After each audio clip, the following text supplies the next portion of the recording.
तालीम खाते थरपारकर पारां 49 आदि गोसड़ू उस्तादन के शोकास नोटिस जारी किया विया आहिनि। तालीम खाते थरपारकर जे डायरेक्टर सेकेंडरी हायर सेकेंडरी स्कूलन खां लाॻीतो गैर हाज़िर रहंदड़ मेल ऐं फीमेल टीचर्स के शोकास नोटिस जारी किया विया।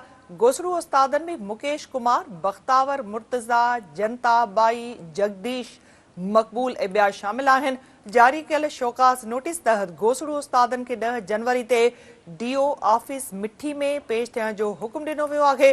तालीम खाते थरपारकर पारां 49 आदि गोसड़ू उस्तादन के शोकास नोटिस जारी कया विया आहिनि। आम ख़बर खां अवां खे आगाही ॾियूं पिया। तालीम खाते थरपारकर जे डायरेक्टर सेकेंडरी हायर सेकेंडरी स्कूलन खां लाॻीतो गैर हाज़िर रहंदड़ मेल ऐं फीमेल टीचर्स के शोकास नोटिस जारी कया विया आहिनि।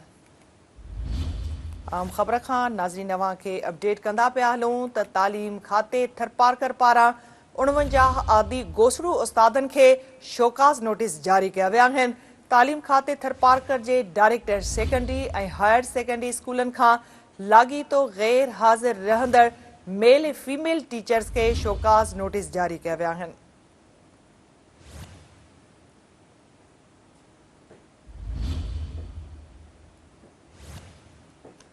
आम ख़बर खां अवां खे अपडेट कयूं पिया। तालीम खाते थरपारकर पारां 49 आदि गोसड़ू उस्तादन के शोकास नोटिस जारी कया विया आहिनि।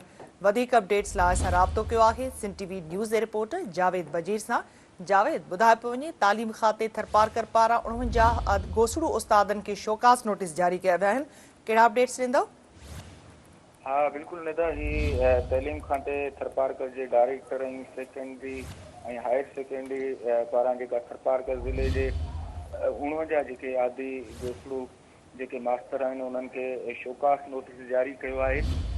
जेके जारी कयल जेका शोकास नोटिस में 49 मास्टर जेका वॾे अरसे खां जेके गैर हाज़िर रहिया आहिनि, जॾहिं त गैर हाज़िर रहंदड़ जेके उस्ताद आहिनि उन्हनि में वॾो अंग जेका मास्टराणियुनि जो शामिल आहे। जॾहिं त तव्हांखे ॿुधायां त गोसड़ू उस्तादनि में मुकेश कुमार, बख्तावर, मुर्तज़ा, जनता बाई, जगदीश, मकबूल ऐं ॿिया जेके उहे शामिल आहिनि। जॾहिं त ही जेका 49 मास्टर जेके गोसड़ू आहिनि उन्हनि ख़िलाफ़ जेका शोकास नोटिस जारी कयो आहे, उनमें गोसड़ू उस्तादनि खे 2 जनवरी ते जेका शोकास नोटिस जारी कयो वियो आहे। उनजो जवाबु वठण लाइ डीओ ऑफिस जेका मिठी उन्हनि खे तलब कयो वियो आहे ऐं हू डीओ ऑफिस पहुची ऐं पंहिंजा जवाब जेके आहिनि उहे दाख़िल कराईंदा। ही तव्हांखे ॿुधायां त खर जे 7 ई तालुकनि में जेके उनमें डीपलो, छाछरो, मिठी समेत जेके